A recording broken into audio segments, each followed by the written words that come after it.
Okay. I want to welcome everyone here. This is awesome. I am just so thrilled to see that people actually care about the future of our education system.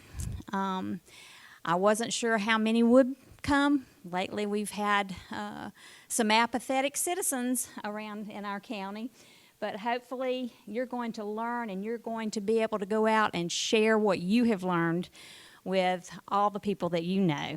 And that's our goal here, is educating people about education. And that's something that we all need to learn more about. Education is not the same as when I was in school. And it's certainly changed when I began teaching. And now, after I retired in 2003, education has become a whole new animal. So you're going to learn a lot tonight, and I'm just thrilled to have all of you here tonight to hear and see what we can learn together. There's nothing more important, in my opinion, than making sure that our future generations stay free and we can keep a tyrannical government at bay. So I'm hoping that tonight you'll see where education is heading today and what we can do to help make sure that the future generations have as much freedom as we do. I want to make a few announcements about future opportunities that conservatives of the Upstate recommend that you attend. In September, Tom DeWeese, a leading nationally recognized expert on Agenda 21, 2030, will be speaking in several Upstate locations. And if you're on our email list, I'll be sending you that information out in our next newsletter. If you're not on our email list, there's a sign-up sheet there at the table as you come in. Please put your email and you will be notified about that upcoming event in September. Also in September, Freedom Works is offering free bus rides to Washington, D.C. to rally for Jim Jordan to be elected as the next Speaker of the House and for Judge Kavanaugh to be confirmed on the Supreme Court. And if you would like, and if you're interested in that, like I said, it's free. And the contact person is Lisa Watson, and her phone number is 864-415-9226 if you want more details. My understanding is it's like a boomerang trip. You're going up, and you'll have one meal provided for you free, but like breakfast you'll have to be on your own, and then coming back they'll probably stop for supper and you'll have to have a meal on your own and you have to pay for it. But the bus ride's free, so that's awesome. And in October for our COTU meeting, it's kind of tentative right now, but we're hoping that we're going to be able to hear from some candidates who are running for the school district of Pickens County School Board. And the time and place for that will be in the email too. So, like I said, if you're not on the email list before you leave, if you'll sign up over there on the email list. Now, with these announcements out of the way, let me introduce you to our conservative leadership team members here who are here tonight. Barbara and David Holcomb, would you stand up? We don't have a president of our group. We have a leadership team. We've found that that's working out a whole lot better than putting it all on one person. And Kathy DeWeese Nixon is on our leadership team, and back there manning the camera is Steve Haney, who's also on our leadership team. And of course, the founding members are here, Junius and Carol Smith, who started this organization to begin with. So we're glad you're here as well. We also have a representative here, and I can't tell you how thrilled I am that he's here. Our Senator, Rex Rice, is here. So we know he cares. He's wanting to learn about education, and I can't tell you, I actually have goosebumps that we have an elected leader here wanting to learn about what's going on in education. He sits on the education committee as well, so this is awesome. We also have a county councilman here, Inslee Feimster. of Pickens County. So I'm thrilled to have Inslee here as well to see what he can learn and find out about the direction of education. So I'm through talking. Lynn, Miss Common Core diva over here. She's a former teacher and has devoted most of her time immersing herself in finding out truth behind Common Core and all of the cancerous tentacles it has. A lot of people come to me here in my area. They think I know everything about Common Core, but this lady is a walking encyclopedia. I'm here to tell you, she knows way more than I do. I know a lot, but I can't begin to tell you how much time I am sure she has spent researching, going through, I just can't even imagine, because I know how much time I spend doing what I do, so I can't even imagine. And I'm just proud to call her my friend, and thrilled that the conservatives of the Upstate have brought her here to speak. So if you have a cell phone, if you would turn it off for courtesy purposes, I'm going to turn you over to Lynn, and she's going to educate us on education. Okay? Lynn.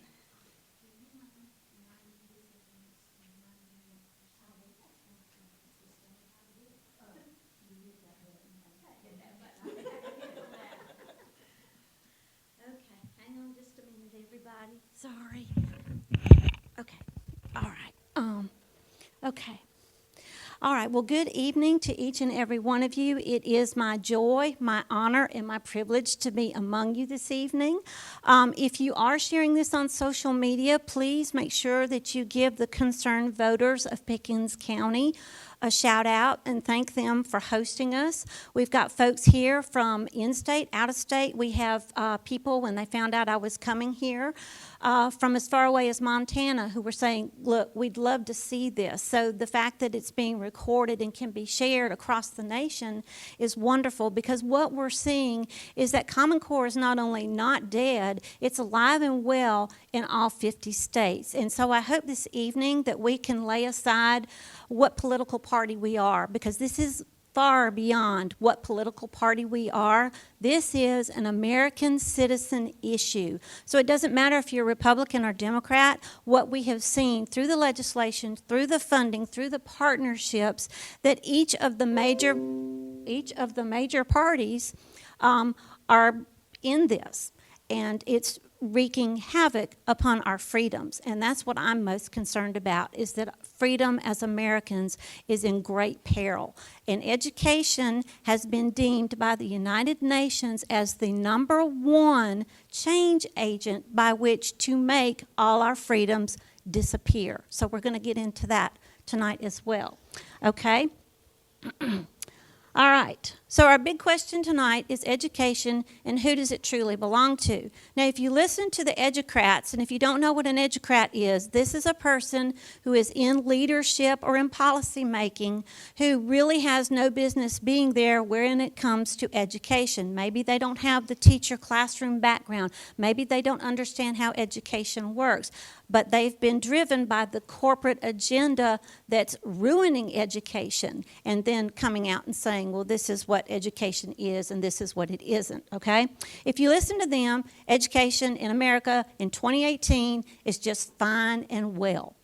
Now, if you listen to others who have taken the time to look at the legislation or to look at the funding, you're going to see that we know that it's not okay. In fact, it's in great danger, all right? That's what I want us to talk about tonight.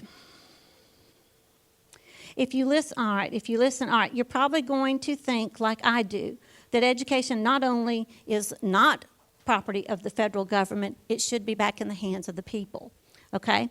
So before we get into whose education is it, I want us to look at what education is not. Now let me move this for you guys, because I realize that may be in your way. Okay. There are 7 things that education is not, okay? #1, it is not a mechanism by which to data rape our students and our teachers. And what I mean by this is that the data collection that is going on in our schools not only assaults our constitutional rights to freedom and privacy. It assaults our civil rights to freedom and privacy. And this is a multi-billion-dollar global industry that is going on. And I've just been looking at the federal level bills that encompass data collection.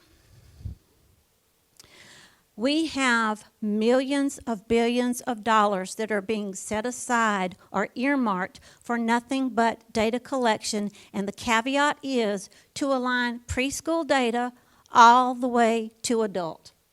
Now, if that does not tell us what our government is willing to do to us, I do not know what is, okay? So that's the first thing it's not.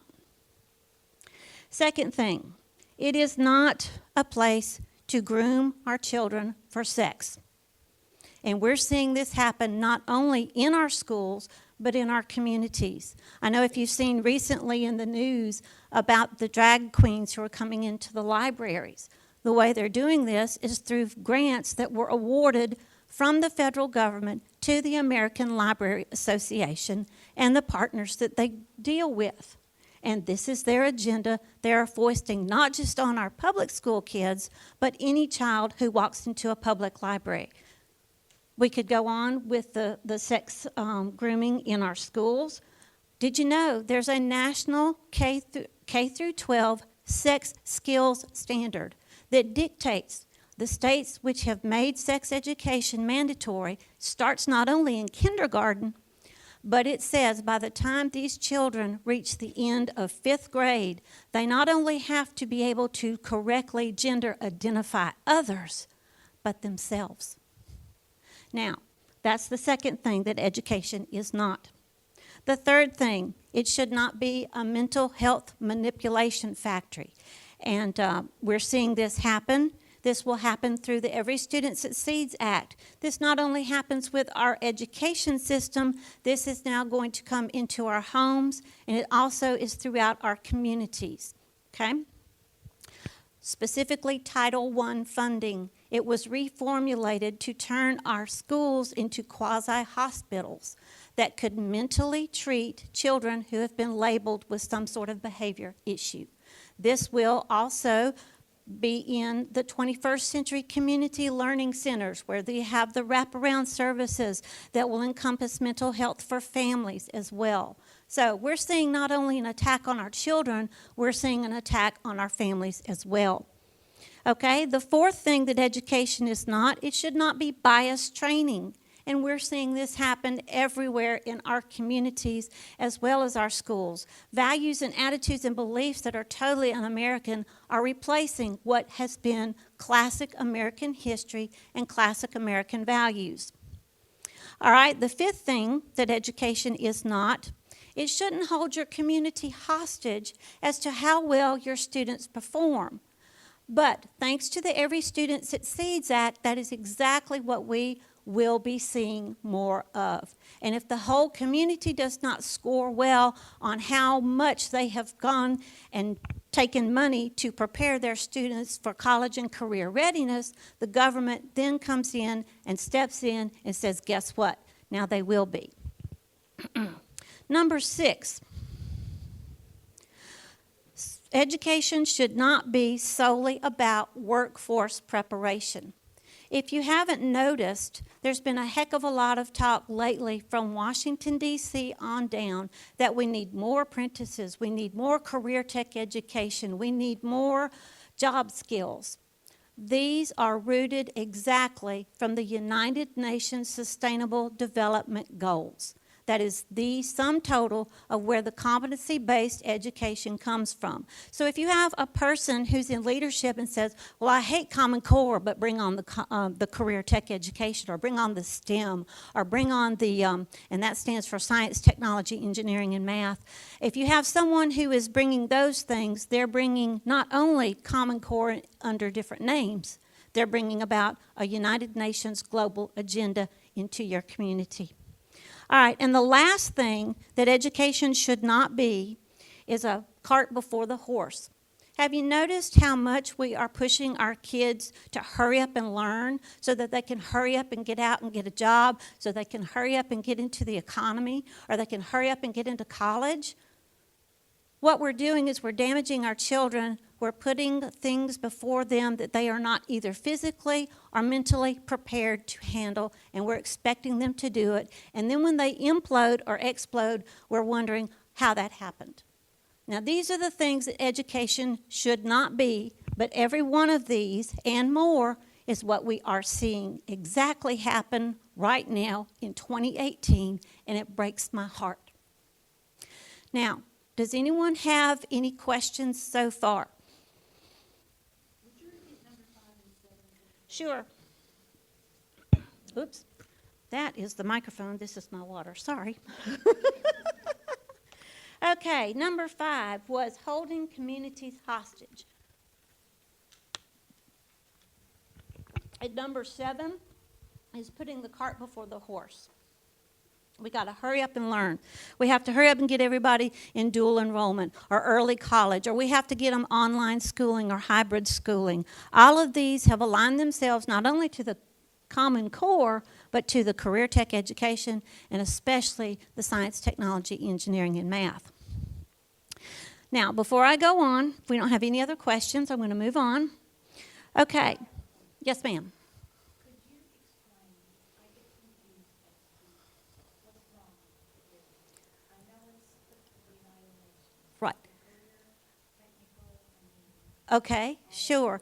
Okay, the reason why there's a problem with career tech education, I've gone back and looked at the standards for career tech education.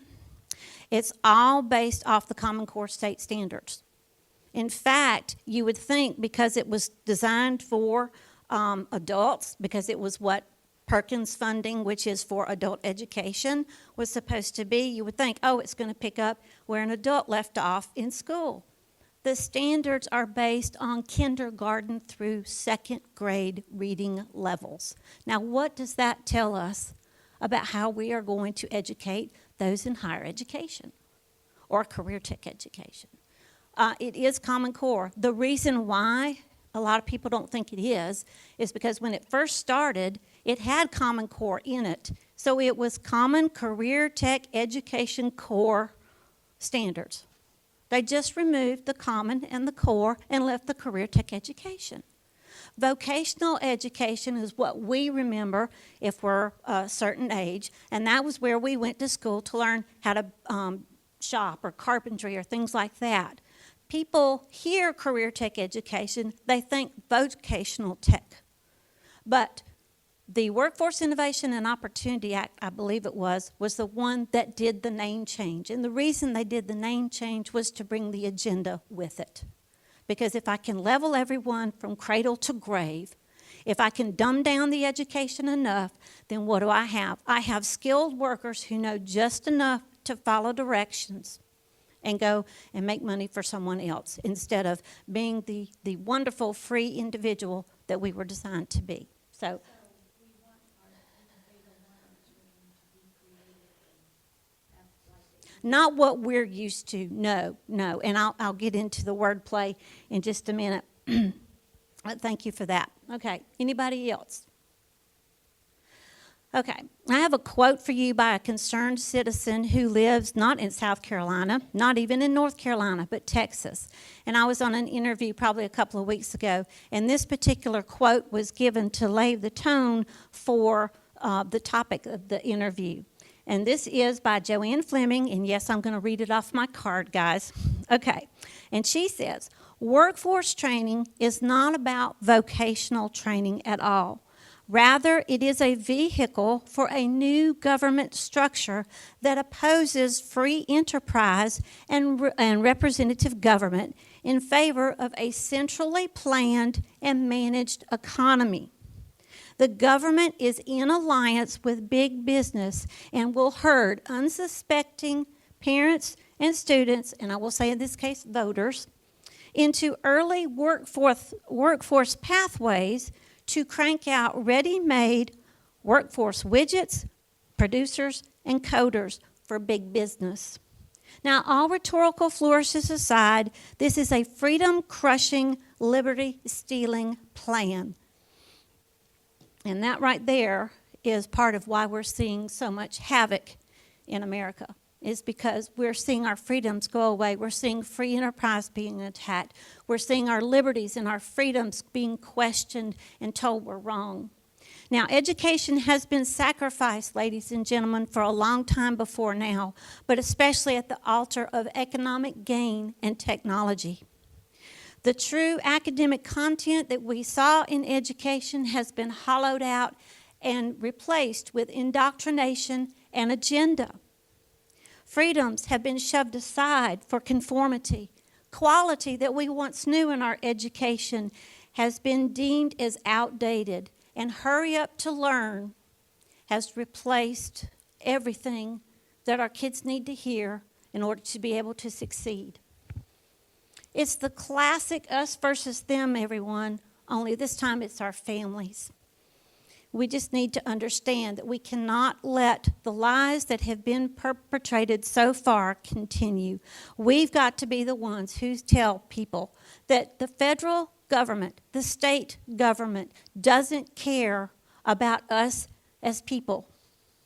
The agenda that is going on, the reform that is going on, places zero value on us as people, especially our students and our children, and 100% value on them as some sort of profit return on investment. Now, with this kind of underlying message, what do you think our kids are getting as far as their worth? It won't be what they're good at. It's going to be how well can they perform. So to better explain to you a little bit about what I'm saying and what's going on, I have a fictitious family that I made up, and this is their story. And you could apply this to South Carolina as well. Their names are the Wannabes. Now, they have a long history as Americans, and each generation has been able to achieve their version of the American dream. And the Wannabes of 2018 live right down the street. Dad Wannabe works at the local factory. Mom has recently made the decision to go back to college after all these years because now the kids are grown, and she can finish her degree. Susie is 10 years old and wants to be a dancer when she grows up. Johnny is 5 years old and dreams of being Batman someday. However, the Wannabes are unhappy and frustrated. And why are they so unhappy? Dad's work has recently made the decision to realign itself, and as such, he has to update his skills. So they're sending him to the local community college. And if he doesn't go, he loses out on a pay raise and a promotion. Mom's dream of returning to college to finish that degree is in jeopardy of being on hold once more because she can't meet the college entrance benchmarks. And until she does, no degree for Mom. Susie is getting great grades in school, but it's coming at a horrendous price, for she cuts herself often because she feels she can never measure up to the assigned school pathway that has been given to her. And Johnny's just as active as any 5-year-old can be. But because of that activity, he's been labeled a troublemaker. So now heavy medication and counseling are part of his daily routine. Every day that these people in this family wake up, they see less about life that really makes them happy. They see their freedoms and their choices becoming fewer. They're feeling targeted, that their American dream will somehow be left behind. And the culprit for every bit of this is the modern education shift that reduces them to feel like second-class citizens and not the great South Carolinians that they are. Now, ladies and gentlemen, we're finding that the wannabe situation is our very own. For every day that we wake up, we're seeing less about America that we truly like. Education is being used as a tool to create trained widgets, not academically equipped people. Now, we were promised, with No Child Left Behind, that education in South Carolina and elsewhere in the world would be superior.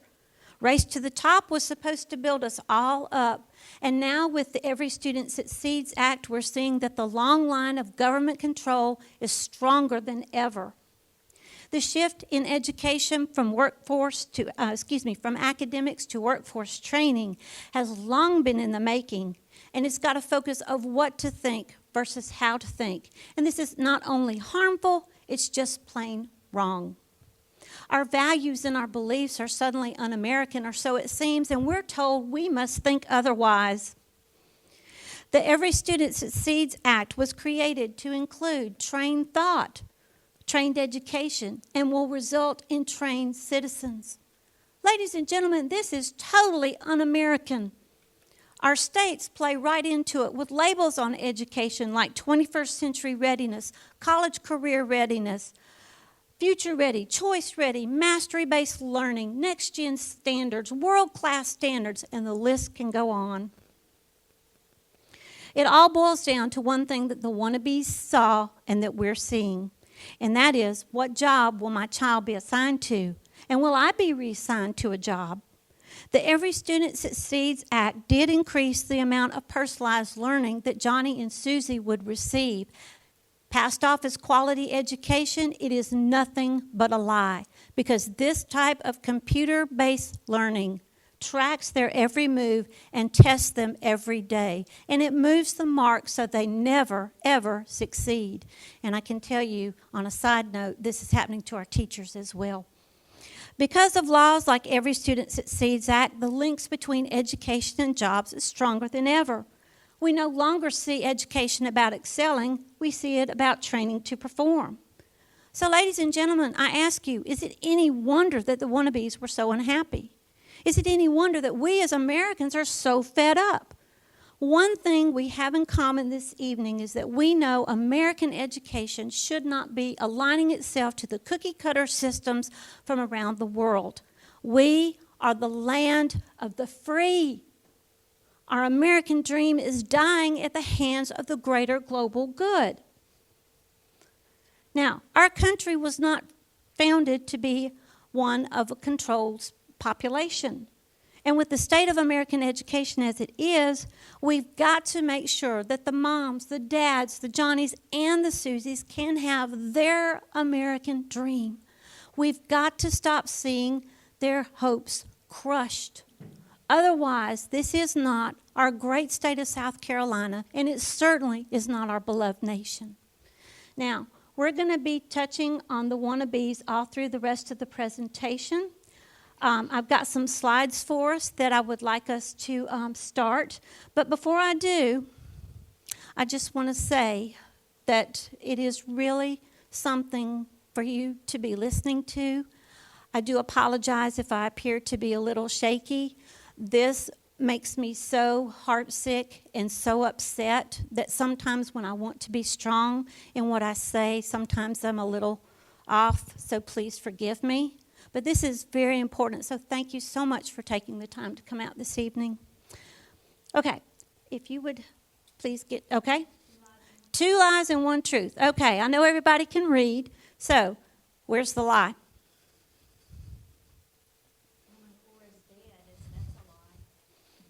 Oh, I'm sorry, I meant to say where's the truth?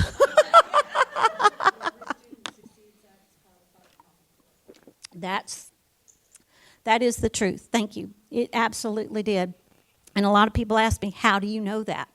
I read the final report, all over 1,000 pages.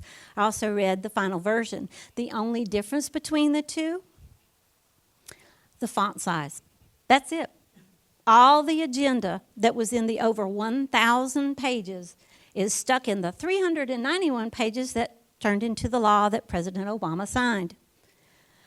I have no proof of this. The reason I think it's smaller is if it's smaller, people aren't going to want to go read it to find out what's in it. They're just going to take someone else's word about what is in it. So one of the things that I've dedicated myself to with the research is not telling you what to think, it's pointing you to where to look so that you can find what you need to work for your state. Because while the Common Core is in all 50, there are going to be some commonalities, of course, between all the 50 states. But you've got people you know in this state that you can talk to that I can't talk to. And likewise, if you came to North Carolina, there would be people I could talk to that you wouldn't be so sure, should I go talk to them? This is why I value the fact that people want to learn, because I can give you all kinds of tools tonight, which I plan on doing, but you've got to make it your own fight. You've got to take it to these people who are in leadership and say, did you know this is what you're supporting? And if you did, why are you supporting it? Why are you dishonoring the Constitution? Why are you participating in something that harms our civil rights? And if they don't, educate them, okay? We don't have a lot of time to help save not only our future generations, but our futures as well. Okay, so that is absolutely right. It's got a new name, College and Career Readiness here in South Carolina. North Carolina decided to one-up you guys, and they said, oh, we're going to make it the North Carolina Essential College and Career Ready Standards, okay? Same thing, just a different way to look at it. If you look on your Race to the Top application for South Carolina, you will see Common Core State Standards. Somewhere, usually immediately following it or not too far after it, you will see College and Career Readiness. So when the states decided to rebrand it to brainwash people into thinking Common Core was dead, that's what they did. They chose some of those different names that I read you in the story. And it's all competency-based education. In competency-based education, the reason why that's not a great thing is because it does nothing with the parts of us that are creative, that can think outside the box. And it only looks at how much we can master. Well, we can train monkeys to master things. Does that mean we need to do it with our kids? I don't think so. Okay.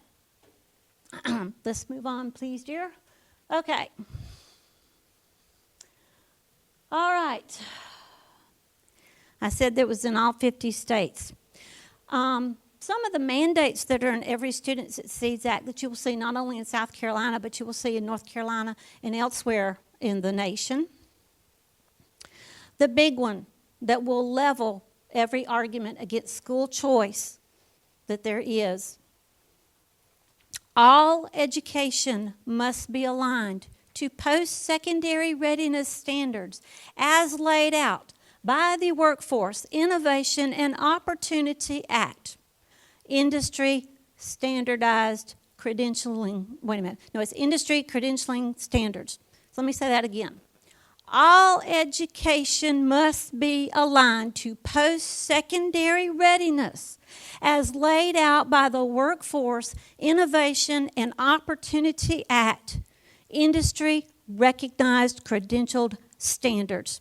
So when you take an education law that is supposed to be for K through 12 education and you embed a law like Workforce Innovation and Opportunity Act, you have just seen your government and mine take a birth to adult, cradle to grave system to align every education. Now, a lot of people want to think, oh, well, that just means everybody in public school. It's not going to hurt me. I go to charter school, or I am a homeschooler, or I go to so-and-so parochial school. Our government plays word games with us. They're called buzzwords or buzz phrases. Every student means exactly that. And because it has not only K through 12 education embedded in it, but everything beyond through the Workforce Innovation and Opportunity Act, that means that everyone, no matter where they go, the community college, the online hybrid schools, the universities, everybody's going to be on the same page. Is that what we signed up for as American citizens? No, we wanted our differences because we knew what you're great at is not what I'm great at, but together we could do something. This is also another way to attack our free enterprise and to manage our economy instead. Okay, that's the biggie as far as mandates, okay? Assessments will not only increase, they are high stakes, and they are done to your kids through the personalized learning daily. It's not just the end of grade courses. It's not just the end of course test. It's not just the nationally normed ones. And this is where we see a lot of the alignment happening for those outside of the public system. Remember, Bill Gates signed an agreement in 2004 with the United Nations to create a global Common Core curriculum. He then said a couple of years after that, assessments would drive the curriculum. And guess what is embedded in the Every Student Succeeds Act? Assessments. And not only that, your states will be penalized if they don't test in a certain way and get a certain number or a certain result. Your schools also are mandated to get a certain whole school grade. And if they don't, their funding is going to be cut. So what we're seeing is that the nation is holding us again right over a barrel. And we have our children, and then there's money. And what are the states going for? The money. Okay? One of our legislators in North Carolina said it wonderfully a few years ago when we were fighting Common Core. And he said, we sold our children out. We sold their souls out for $400 million. I'm sad to say we're seeing that happen. Now, because Every Student Succeeds Act embedded the Workforce Innovation and Opportunity Act, that means that anything that goes along with either of those laws, like the Higher Education Act, the STEM Act, any executive order, like the ones we've just seen that increase the amount of apprenticeships and lower the bar for who can go to work at what age, and all the things that go with that, the new career tech education law, all these things are playing into the mandates that were laid out in the Every Student Succeeds Act. Okay? All right, if you want to go on. Uh-oh. It's in there somewhere. I'm not sure. It's not going. Well, guess what? We'll see if this works. Oh, it went to sleep on us. Oh, stuff. Oh. Okay. Where's our tech lady? Oops. Okay. Well, okay, we'll wing it without the slides then. Okay, so I have a question for you. What is your definition of education? Forget what I know, forget what the educrats say. What is your definition of education? Okay, don't be shy, everybody. No one knows what education is, or they don't have an idea. Are you talking about education purely for the sake of learning, or are you talking about education to become a productive member of society? I'm talking about education in general. What is your definition? Yes, ma'am. It's to give an individual the tools for lifelong learning. Okay. All right. Very good. Anybody else? I'd say to equip them to be a productive member of society. Okay. Very good. Anybody else? Okay. How about school? What is your definition of school? Somewhere in there, we need to be trained to think for ourselves. Okay. So school would be a place where or is that education? Education would be, to think for ourselves. Okay. What is your definition of school? School is anywhere that learning takes place. Okay. All right. Anybody else? Okay. Well, let me give you what Webster says education is, okay? Number one, the action or process of educating.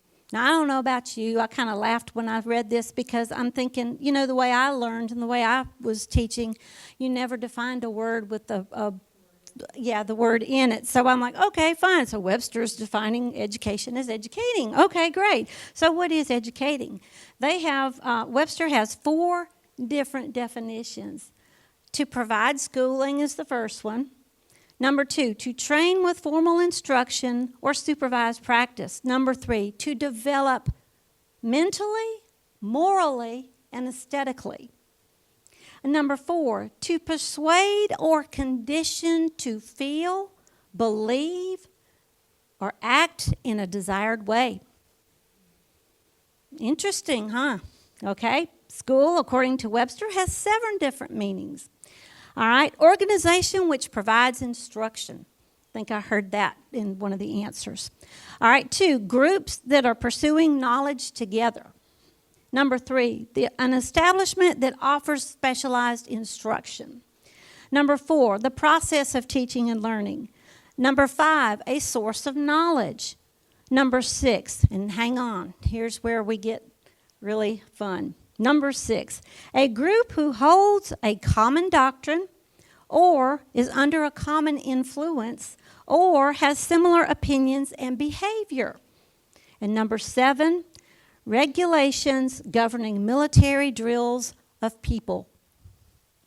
Just thought I would throw that out there, as that is what the Webster's Dictionary says that education is. And I want to ask you, in America, are you seeing any of those definitions popping up? And if so, which ones? I'll tell you from my research, as far as school, a group who holds a common doctrine or is under a common influence or similar opinions and behavior. Okay? Think about what's happening with our kids when they have a different opinion or they do something a little bit differently. Are they wholeheartedly accepted? Not so much. We do hear a lot about bullying, and what is bullying? It's because people have differences of opinions, but they're not being taught how to really work with those. Okay? Very good. All right. Now, one thing I wanted to point out to you, and this is a tool you can use when you contact your legislators, your leaders. Policy and law are not the same thing, and I am amazed at the people who think they are. People who are in leadership who should know policy and law are not the same thing. Who makes the laws in South Carolina? Legislatures. Are they based on what the people want or on what the corporate agenda wants? Okay, depends on the day and the legislator. That's fair. It's supposed to be the will of whom? The people. What we're finding is that it's not. It's who is giving the most money, as lobbyists or corporations or public-private partnerships. Okay. A lot of the times what we're seeing is that the lawmakers make the laws that says don't cross the street on Sunday.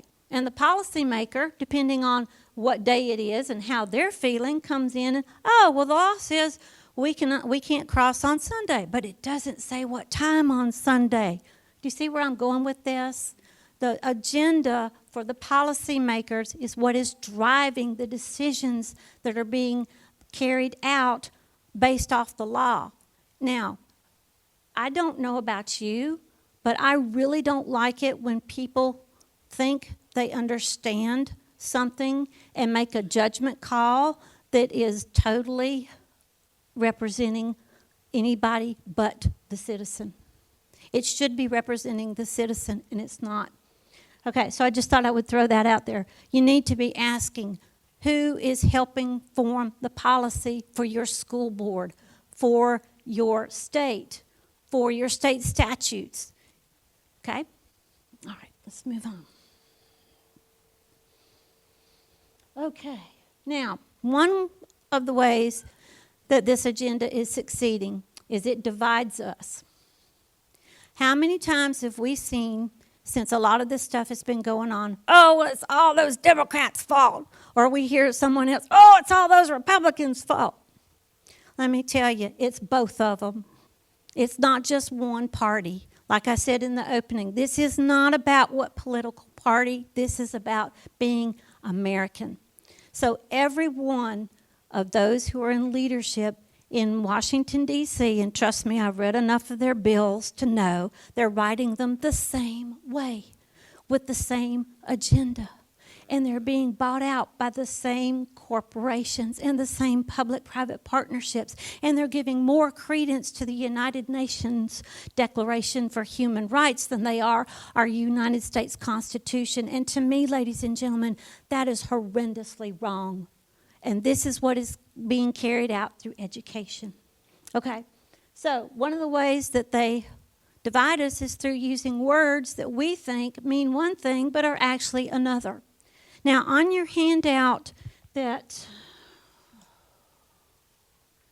let's see here, hang on just a second. Lifelong learning, where are you? Okay. All right, so the ones, all right, it's going to be the Did You Know About South Carolina? Okay, this one about South Carolina, okay? I have for you, I think it is, and this is a tool for you to take home and study and use around the kitchen table so that others who are like-minded with you can be formulating how in the world are we going to hold people accountable who are in charge of education. But I have for you lifelong learning, and if you look on page 3, you'll see where that came from. So I would urge you, if you're now using or have ever heard the term lifelong learning, I want you to stop. Because what you're actually supporting is the Organization for Economic Cooperation and Development's definition. And you know why they chose it?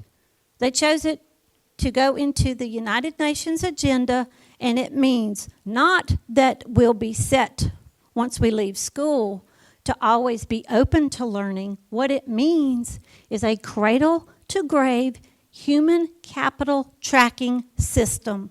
So every time you hear someone say, lifelong learning, what are we really saying we're supporting? We say we're against Common Core. We say we don't like what it stands for, but we're using those words. So which is it? We can't ride the fence forever or we're going to get a butt full of splinters. We have to make up our minds. If we're going to be against it, we need to be against it, not play into the game of the buzzwords. All right, another one, school choice. Well, that got leveled with the mandate that says all education must be the same. Okay. They're playing word games with us, and we are playing right back because we want to hear good things about education, but we have got to keep our eyes open. The reason why they're using these buzz phrases is because the Common Core machine, as I call it, has paid millions of dollars to get marketing strategists in to use words that they know the public will be open to. And when we hear it, we're going to think, sponge. He or she will be a sponge by the time they leave school, and they'll be ready and open to soak up anything. But what they're also doing is saying, well, that's what we want them to think. Here's what we're really going to do. We're going to be tracking them from birth to death, where they go to school, what career they do, and everything that goes with it. So I urge you to not use those buzzwords. All right, subjective research divides us all as well. One of the worst companies, excuse me, it's not really a company, it's an entity, is the Southern Regional Education Board. How many here know that the Gates Foundation gives the Southern Regional Education Board lots of money? I'll show you in a few minutes how many. There are 16 states in it, and some of them are not really Southern. So why they're with us, I don't know. The Southern Regional Education Board also pays state legislators. So when you see state legislators making lots of education decisions, you need to be asking them, where's your money coming from? Is this truly your idea, or is this someone else's? Yes. Oh, no, you're fine.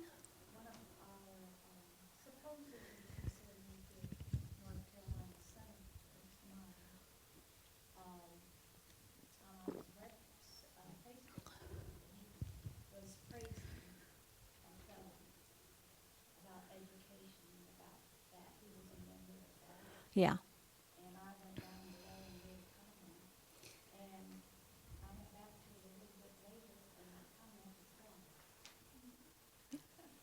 Southern Regional Education Board is a toxic group because they are not basing it actually on education research, but subjective research, like from the American Institutes for Research. That is an arm of the United States Education Department, and it does nothing but collect data and track your students. Okay? All right. Another way that they divide us, assessments. Be they international or be they national, they divide us. Oh, we have to compete with Finland or Denmark or this one or that one because, you know, we're way down on the totem pole as a nation.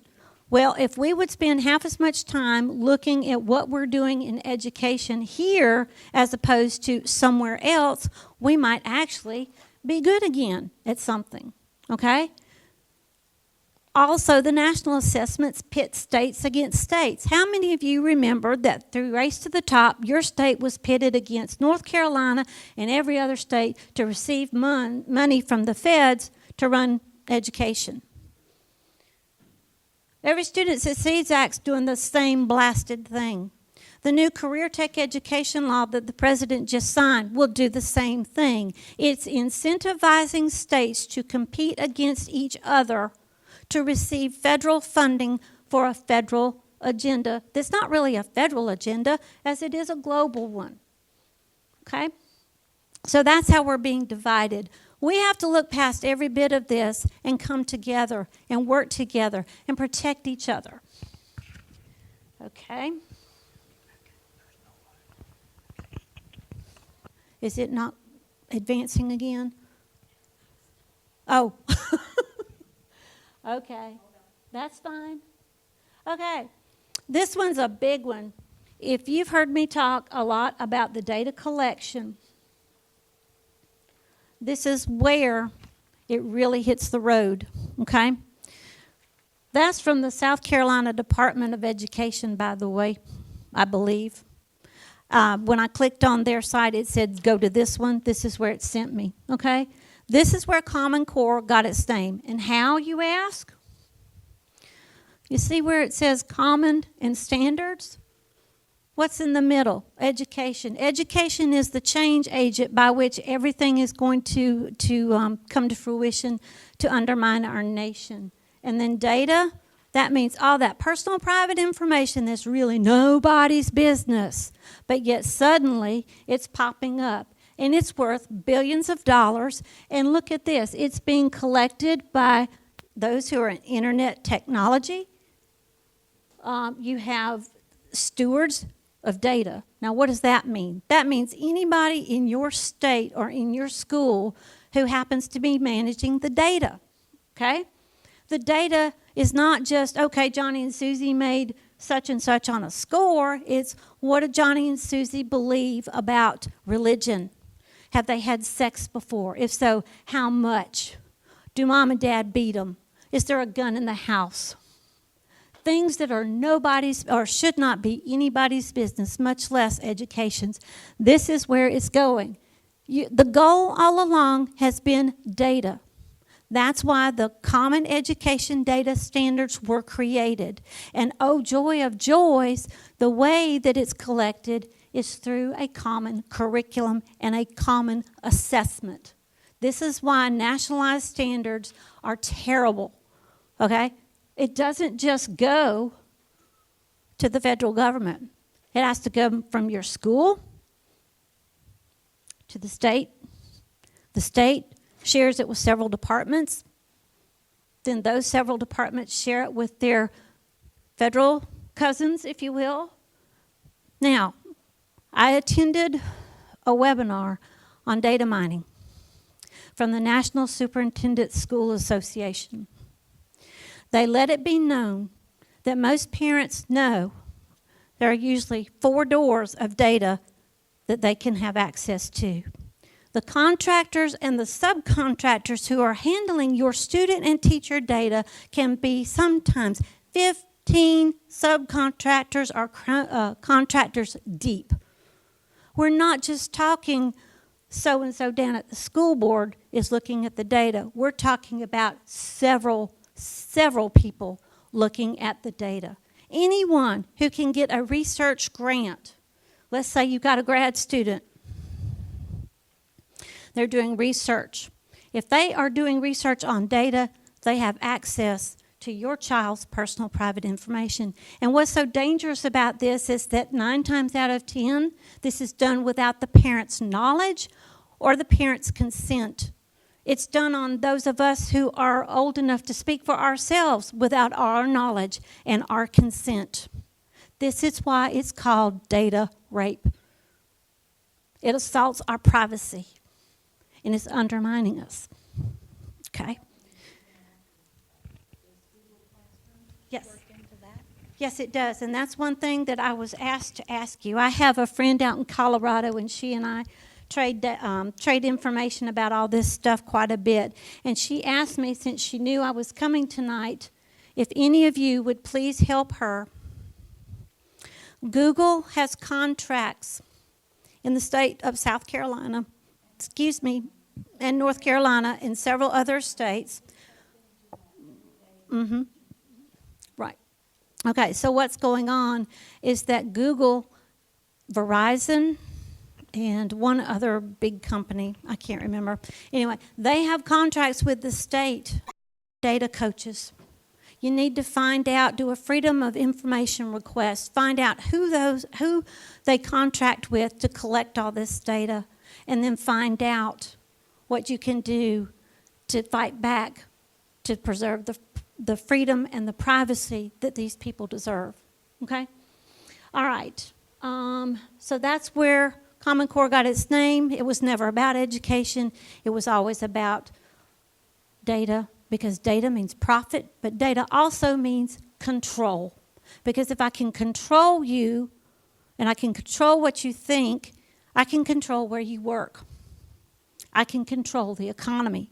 Think back to our lady from Texas who said this was all, what, for a managed economy, a managed people. Now, one of the things about STEM, and this does relate, is back in 2010 when Obama was not too long into office, he got a report from his Council of Academic, the President's Council on Science and Technology.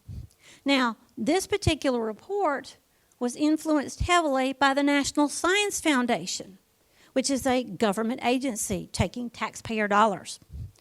The National Science Foundation had been very much influenced by the United Nations to, hey, we got this stuff called STEM, science, technology, engineering, and math, and we want you to make an acronym, and we want you to market it so that we can usher in at the same time as the Common Core this education. And what the agenda is going to be is this, and I kid you not.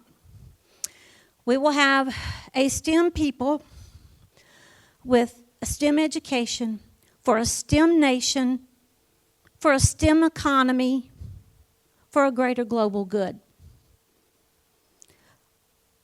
Ever since that report, if you look at the amount of funding that this nation and every state puts into STEM, we're supporting United Nations over America when we do it, okay?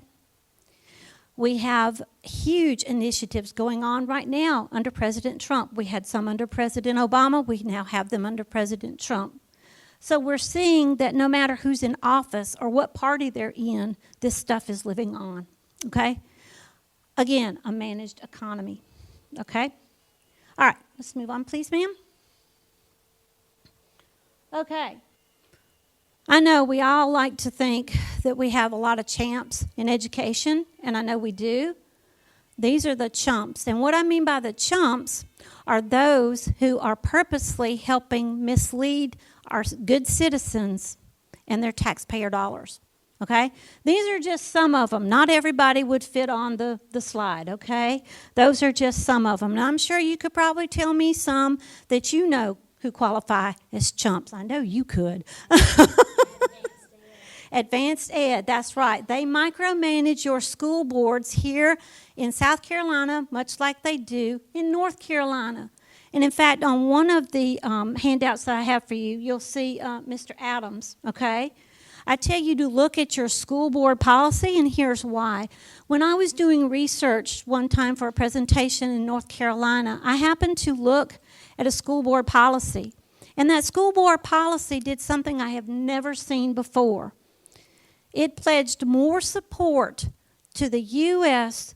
Department of Education than it did to the state constitution of North Carolina when it came to who it would answer to and who it would align to.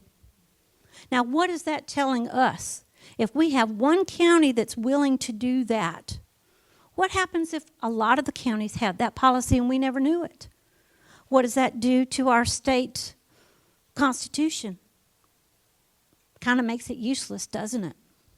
Our school boards are not near as powerful as they sometimes want to think they are. We need to be holding them accountable as well.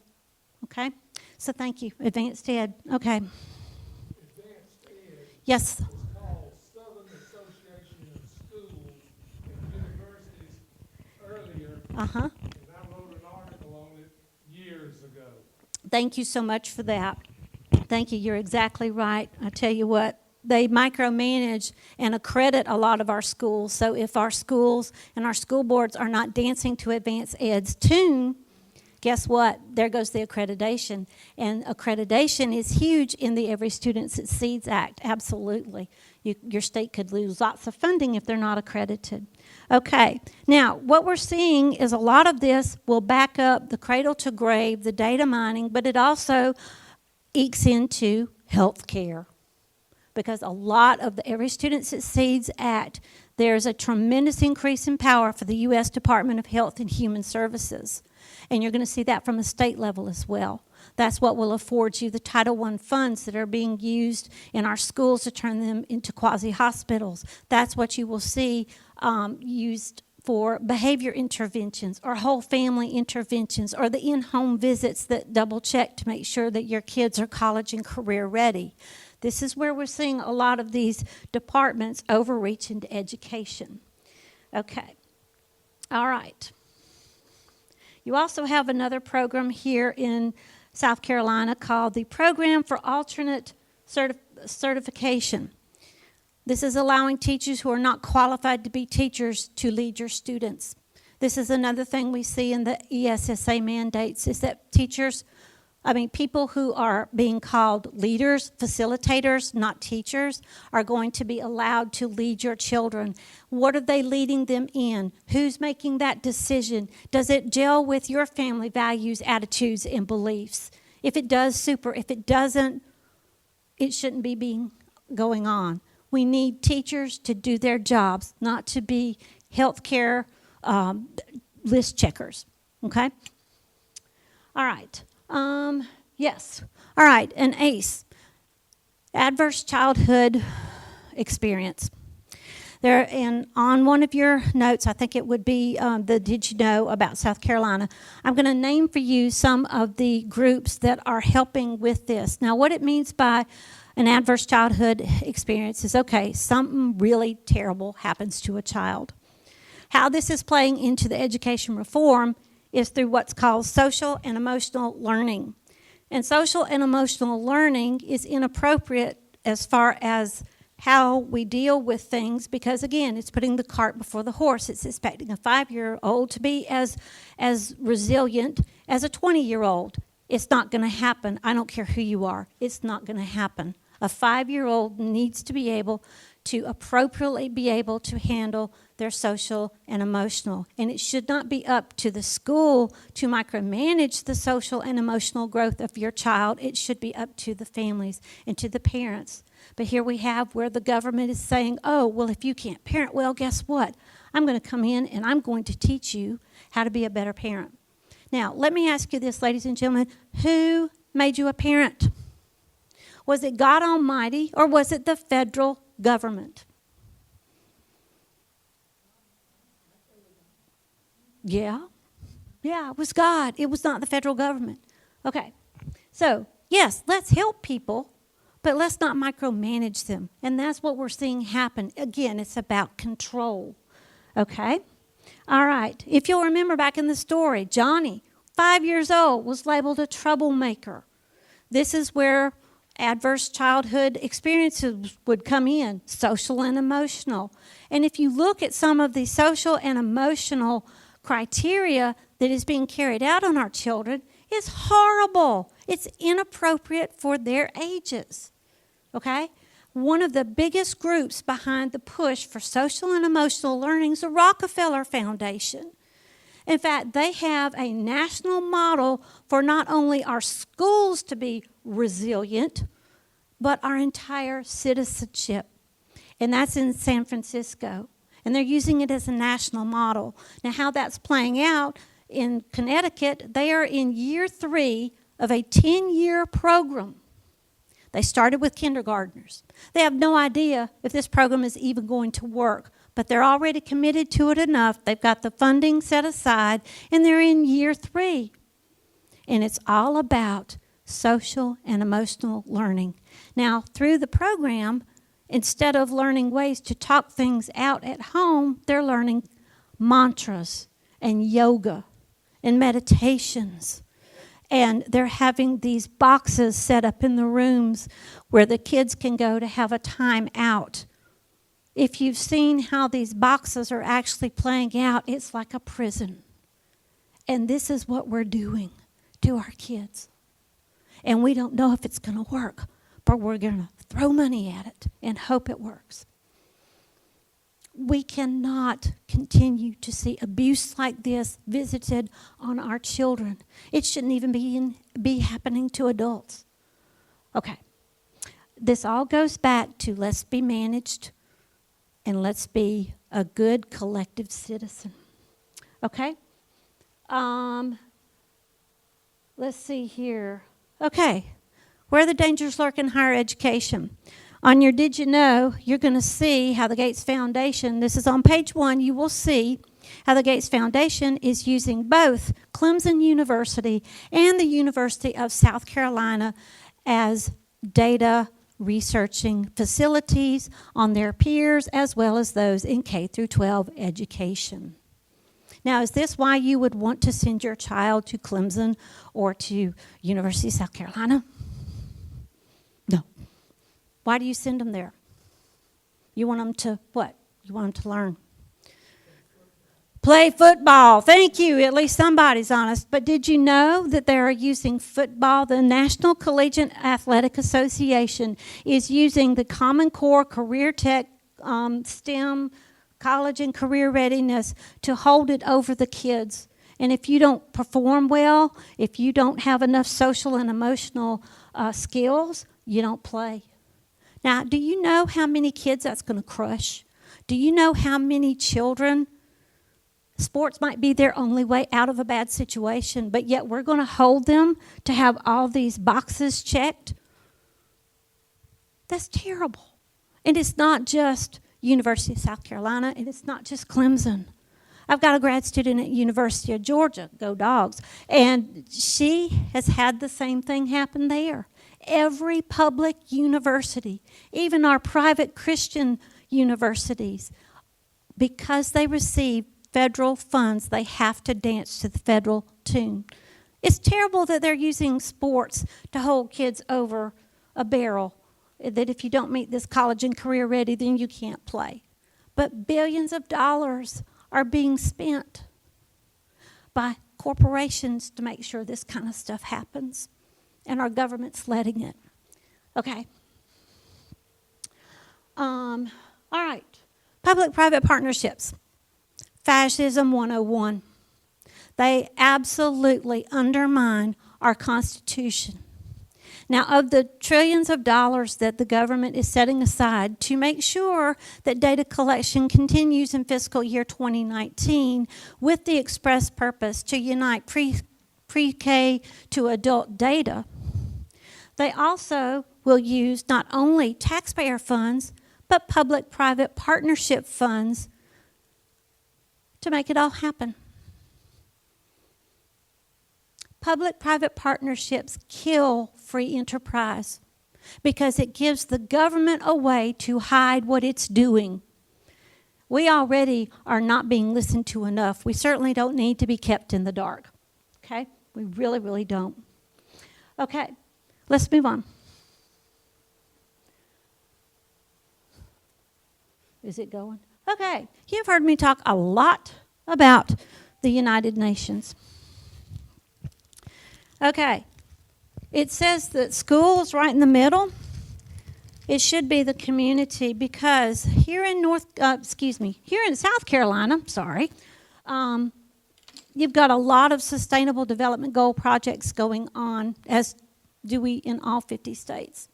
It doesn't matter how much our government has decided to defund the United Nations because we're still a member of the United Nations. We still have to dance to the tune. All 17 are woven throughout curriculum that is accessible to every present school choice we have, including home education. There are model UN clubs. There are all kinds of after-school activities. I've even seen churches bend over backwards to include STEM camps through Vacation Bible School, STEM camps for after school. Our churches are bowing to the state rather than God Almighty, and it's wrong. Now, we've got psychology going on from the government over buzz phrases.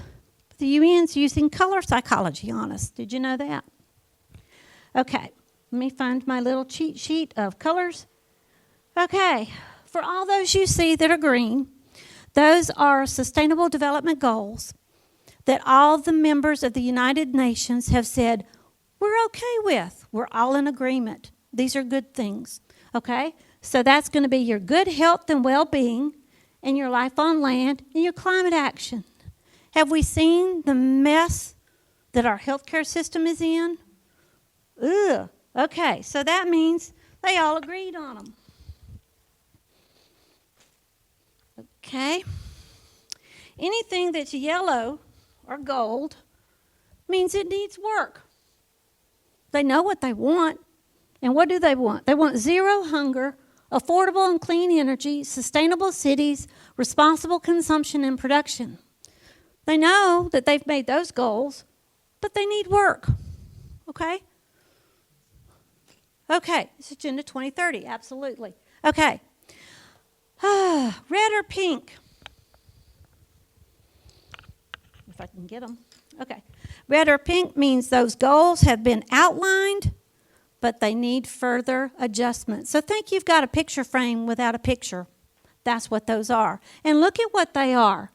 No poverty, quality education, gender equality, decent work and economic growth, reduced inequalities. How much gender-bending stuff are you seeing going on right now in America? Okay, remember, these have a framework, just no picture. So we're not done yet, are we? Okay, we see the pedophiles who are trying to work their way into the other alternative. Thank you. We see them. Behind them are the bestialities. Guess who's behind them? And they have an official title, and I'm sorry, I don't know what it is, but they're the people who want to have sex with nature. Every depravity is latching on to the gender-bending stuff, and our kids are having to be, they're having to look at it. They're having to learn about it as young as preschool. And again, this is not just for public schools.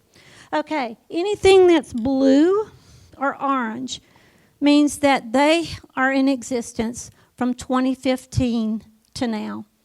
So they'll continue to be there. So that is your industry, innovation, and infrastructure. That's also, the peace and justice, the partnerships for goals, the life below water, and the clean water and sanitation. One of the things about infrastructure that you're going to see with the Every Student Succeeds Act, there are tons of mandates and tons of money that are set aside to update your infrastructure. How many ads have you heard so far in South Carolina that, oh, you live out in the country, is your internet slow? You need better internet service, don't you? An ABC company shows up. There's a mandate in Every Student Succeeds Act that says 365 day, 24 hours a day, 7 days a week, every student across this land should have access to educational material online for their student success. So all those student-issued tablets or computers or things like that that are coming into your home, they don't just track your student, they track your entire family. And it's all under the guise of let's get better internet. Okay? Charlotte, North Carolina, I lived near there. They just spent bukus of money laying down Google Chrome fiber all throughout the city. It was supposed to be for better internet. It's for more data mining under the sustainable cities. Now, if you think that South Carolina doesn't have sustainable cities, go look up the plans for the development projects for the sustainable goals in South Carolina. Okay? All righty. All right. South Carolina is doing exactly what North Carolina is doing, and that is becoming a state chapter of a federal system. That's exactly what it is. This is why Mom and Dad and Johnny and Susie, just like us, are finding less and less choices. Is because every act leads to one thing, and that is workforce. And workforce really leaves us no choice. Okay? That is exactly why career tech education is not the be-all savior that it's being told that it's supposed to be. Okay. Now, as impressive as that is, wait till you get to the next one. Okay. Data's about money and control. Here you have the 50 states. The Foundation for Youth Investment has petitioned all 7 districts of South Carolina, as well as the other states, to make a $30,000 per student one-time investment. Now, you want to know what the payoff is? First of all, how are they going to pay for that? Raising your taxes. Second of all, it's supposed to reduce crime, health care, and there's one other thing, and I'm sorry I'm blanking on it, but I can point you to the resource that shows all the districts, and it shows how many numbers in each of the districts here in South Carolina they are hoping to have this one-time $30,000 investment. Same thing for all of the other states. All right, as far as who belongs to the Southern Regional Education Board, you have Texas, Oklahoma, Arkansas, Louisiana, Mississippi, Alabama, Georgia, Florida, South Carolina, Tennessee, North Carolina, Kentucky, West Virginia, Virginia, Delaware, and Maryland. Okay? Regionalism is a part of what? Agenda 2030. You have the Southeastern College and Career Readiness Centers. They're known as comprehensive centers, and they're in year 6 of their who knows how long plan. Okay? North Carolina, South Carolina, Georgia, Alabama, and Mississippi are our buddies in those. And one of the mandates in Every Student Succeeds Act says if you're going to use assessments, not only do they have to match the last 3 years of data results or Common Core, because that's what the assessments were, they have to work well with the other states, or they have to be the same as the other states. Do you see the pattern that is being laid? It's not going to matter if we live in South Carolina or North Carolina. We're just going to be a region, aren't we? Okay. The United Nations has us as a nation under M49 methods. You'd have to look that up. I'm sorry. But we're known as member state number 840. So for all of you who love Agenda 30 research, there you go. Okay? All right. Every student, ladies and gentlemen, regardless of age or location, is under this shift. So, as far as your handouts, I want you to take them home. I want you to read them. I want you to look at the state statutes. I want you to hold people accountable. Have meetings around the kitchen table with those who feel as awful about this as you do so that you can formulate a plan. These are tools that you can use. Now, one last tool that we're going to do is we're going to profile a child. Now, why did I use profile? Because I know when I said and shared this, one teacher said, I hope that's not what you're doing because that's what the state does. The reason why is I'm poking at the state, okay? Now, what I want us to do, and remember, the states and the feds do this 365, 24 hours a day, 7 days a week, via the data, which creates an immovable path. But we're creating an immovable path for a person who happens to move around quite a lot. That's not very good. So what I'd like you to do is pick one of your children. If you have a child in the school system, or if you are the student, I want you to pick them, write their name up there, okay? I used Johnny and Susie from our story. So, on the what we see, here's what I wrote for Johnny. He loves to play. He's spontaneous. He wants to be Batman. He questions everything, and he's like a sponge. Now, Susie, for what I saw in her, she loves music. She's organized. She wants to dance, which means she's creative. She's non-conforming, and she wants freedom. So what do you see about your child? What are their values, their hopes, their attitudes, and their beliefs? I want you to put that on that left side. So take just a few minutes to do that, okay? Because I'm actually going somewhere with this for you. Okay. And while you're doing that, I want to tell you, you know your child better than anybody except God. The state and the federal government or the global groups don't know your child near as well. And we also see through this education shift that the 4 C's are replacing the 3 R's. Now, we all know that the 3 R's are reading, writing, and arithmetic, but what are the 4 C's? Does anybody know? Okay, it's create, collaborate, critical thinking, and communication. Okay? All right.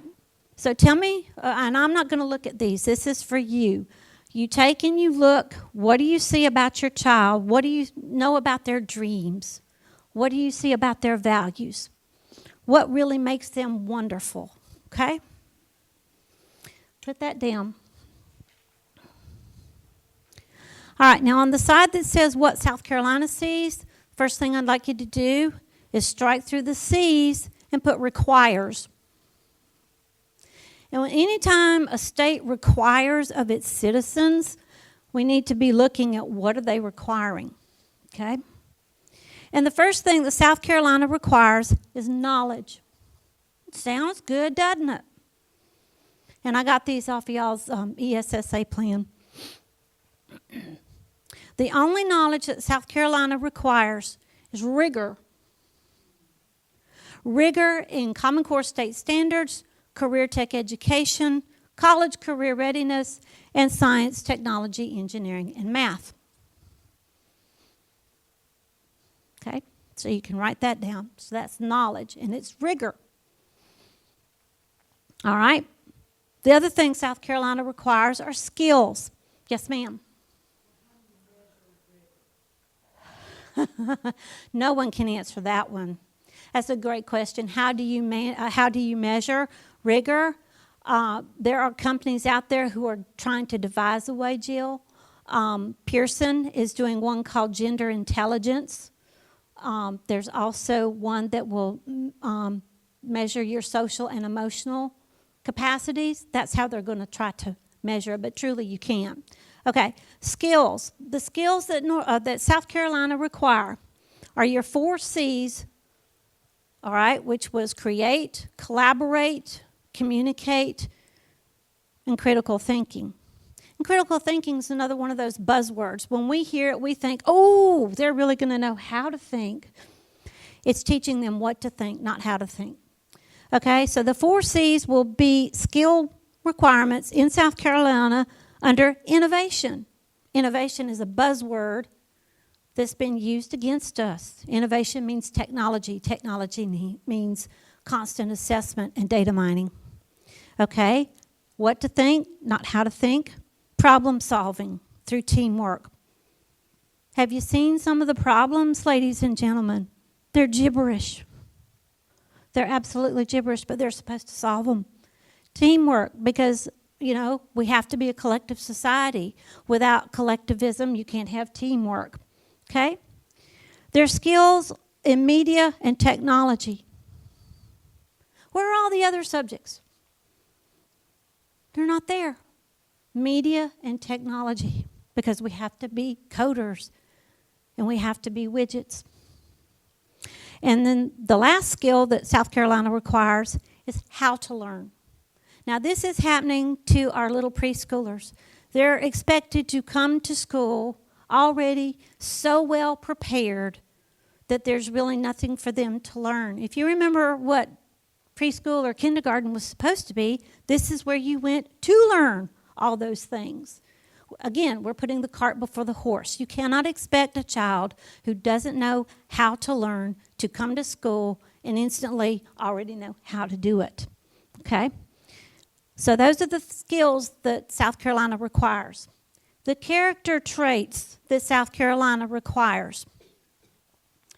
And these are directly from the Consortium for Social and Emotional Learning. Self-direction, globally minded, perseverance, integrity, interpersonal, and work. Did you know work's a character trait? I didn't. I thought it was a byproduct of a lot of different things, but I certainly didn't think it was a character trait. And as far as integrity, whose integrity? Your family's, that mirrors your attitudes, your values, and your beliefs, or the school's defined definition of integrity? And perseverance is a fancy word for rigor. Again, think about the little ones who are coming to class, and these are the things that they're supposed to come to class and do. Self-direction. How many of you have ever seen a 5-year-old who is self-directed? Have you? There are some adults who still are lacking self-direction. So how in the world are we expecting our kids to come and master, and that's where they're going to get it, Jill, is through the mastery, the competency. So think about, I'm going to see how competent I am in self-direction so that my character box can be checked for that. So the reason I want you to do this is so that you can see yourself what is happening to your child through the state system. And the state is doing it at the federal direction. This also is a very powerful tool when you're meeting with people who are in charge of education here. This is what you're doing to my kid, and I don't like it, and I don't want my taxpayer dollar going for this. It's also a great way to illustrate to those who are still asleep about what's going on in education. Okay? All right. That is all that I have for you. I do appreciate so much for you hanging in. I know it's been a lot of information. Hopefully you have a lot of tools that you can use to help fight back, because that's exactly what we're going to have to do. We're going to have to fight back. So as you can see, the question of the evening, whose education is it? It's both simple to answer, and yet it's complex. It's theirs as long as we let it be. It is theirs as long as we let it be. When we choose to give up, to give in, to remain sold out, our kids and our families lose. Plain and simple. Because we've been sold out, we've got to fight back. We've got to take South Carolina back to the United States Constitution. We have to make sure that the citizens of South Carolina, as well as across the nation, make sure that policy in the state honors the state constitution and the state statutes. We've got to make sure that we get the corporates out of the education system once and for all, okay? We need to question our public-private partnerships. We need to protest. How does this work into the state statutes? How does this work in with the state constitution? Because I'll bet you might want to find out, was it ever written in the first place, and why is it being allowed? All right? We have got to assert our God-given rights as parents, grandparents, and taxpayers to protect not just our little students, not just our public education students, but our students from all ages and all choices. We have got to make sure that we understand every citizen in this nation is a target for this reform. Because again, it's not about how free of a nation we are, it's about how managed we are. So, enjoy your families. Stand strong. Cherish each other. Work with us so that we can fight back. Thank you so much, and good night. Thank you, Lynn. I just wanted to add one thing that I've been told, and I know it's true. Where? Here, over here. I've had a parent contact me last year with an early childhood situation with her son's teacher. And at the conference, you know, they have these children conferences with the parents, and they sit down and they tell you about how your child's doing. This particular teacher told the parent that her child might become a plumber one day, that she shouldn't aspire for him to go on to higher college, or, you know, just based on her observations, she needed to go ahead and accept the reality that her child, you know, this is what's going on. These tests that the children are taking in school are letting them know by a test result what your child can aspire to be. It kills their dreams.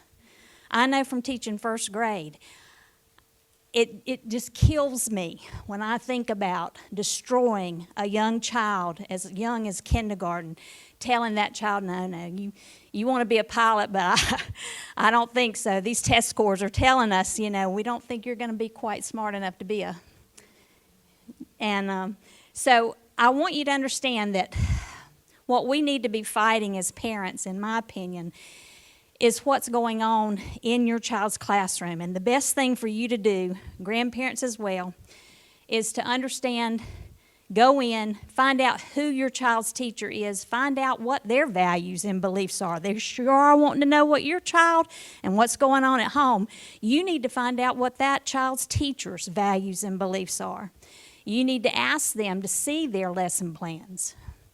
As a former teacher, we had to turn our lesson plans in North Carolina a week ahead of time. So they're there. They're making these lesson plans. You need to be aware of what they're teaching. What are they getting ready to teach your child? What resources are they using? Where are they going on these Chromebooks? What sites are they looking at? You need to be very much involved. And I hate to say this, but I think a lot of parents are using our public school system as babysitters so they can work.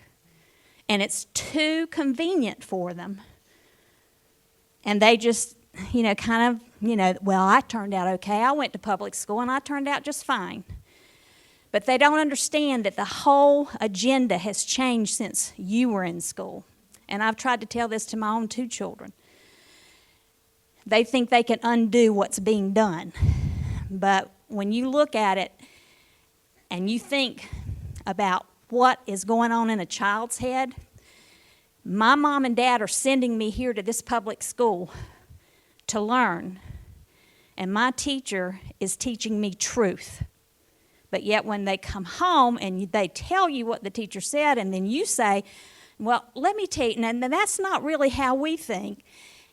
But can you see how confusing that would be for a child? To be hearing from their parent one thing, but that parent the next morning sends them back to that particular teacher who's telling them something different. Who do they believe? Who? Well, you keep sending them there, so that you must respect what's going on in that classroom. It is time parents stand up and demand that your tax dollars are doing what they're supposed to be doing, and that's educating your child, not indoctrinating them. Yes, ma'am. It looks like a monumental is there somewhere in our nation where there's some hope that there's some opportunities? I mean, because for us to talk to or to talk to teachers, I realize it has to start somewhere, but we're talking about legislative issues.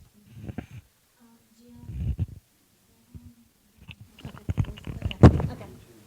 All right, as far as how, like that, Turn the switch on.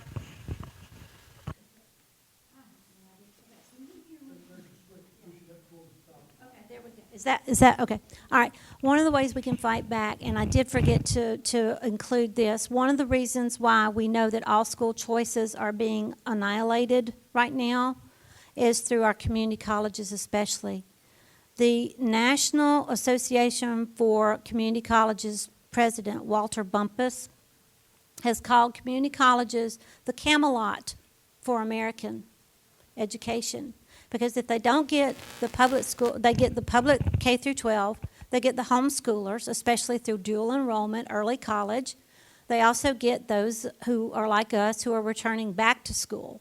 Remember, Dad in the story had to go back to the local community college. So community colleges are just in on this as well. So where I would say to start, and that's an excellent question, we want to see this stop from a federal level, but we can't go to D.C. and storm the gates as much as we would like to. We cannot do that because it will go nowhere. We have to take the time, and it's an uphill battle, but it's a battle worth fighting, and look at the laws, repeal the laws, rescind the laws.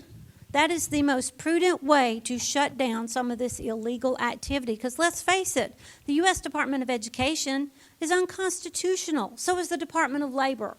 So are a lot of the other ones. Okay?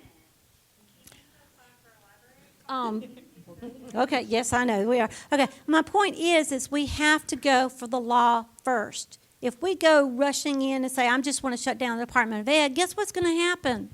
It's going to be like a light when you turn it on in a dark room and you watch all the cockroaches scatter. Because every one of those federal agencies outside the U.S. Department of Education have contingency plans for if Ed shuts down, where each program will go. And as bad as Department of Education is right now, at least it's all in one location. We know where it is. Supposedly. But this is why so much attention has been paid to shifting education to workforce. Because if it merges with labor, it's more about labor and jobs and workforce training than it ever will be about academics. So we've got to go after the laws. We have to make sure that we exercise that Bill of Rights responsibility that says it is up to the citizens. It is their responsibility when they find bad government to identify it, go in, shut it down, fix it, and open it back up. And we're not doing that. We're letting the powers that be do whatever, excuse my French, the hell they want. And we can't. We've got to start, and that would be the place to do it. There was a committee here in South Carolina We've got- several years ago that was examining Common Core. And I don't remember all the people. I remember Mike Fair. And I talked with several of them about getting rid of this. They assured me that in April it was going to be gone. Yes, ma'am. It just changed It into did. another name. It did, it absolutely did. It did that in North Carolina as well. And we even have an official who ran his campaign with the lie on his flyer, I helped kill Common Core. Oh, I know. No, he didn't. All right, we're going to have to end it, guys. And she's listed her email address. And like I said, if you want to be in contact with me, if you'll leave your email address there on your way out, you'll be on our email list. Thank you so much.